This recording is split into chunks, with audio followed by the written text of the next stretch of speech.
première chose, c'est certainement aller chercher ce public très attiré par une information en flux continu, assez agréable comment dire, à recevoir, assez spectaculaire parfois, etc. Donc ça, je dirais que c'est le marché, la stratégie, je dirais, du flux gratuit. Et là, on voit qu'un certain nombre de grands médias s'y sont mis, même des médias, je dirais, très respectables. Le Guardian, par exemple, est sur une stratégie du tout gratuit. C'est le média de qualité britannique, quoi. Oui, tout à fait. Et puis, l'autre approche, c'est de se dire... Non, l'information demande effectivement d'être payée, demande des moyens importants, demande des journalistes, etc.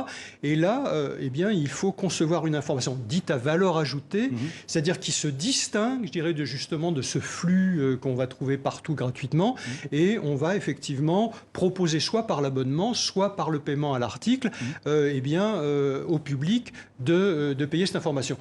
Ça marche dans certains cas. Hein. Si on prend un site français qui réussit particulièrement bien, vous prenez un site comme Mediapart aujourd'hui, qui a été créé il y a une petite dizaine d'années maintenant, eh bien, il a 140 000 abonnés et il vit relativement bien. Mais c'est quand même un pari qui est extrêmement difficile parce qu'il est absolument impératif que cette information soit très distincte et un niveau de qualité, de fiabilité aussi.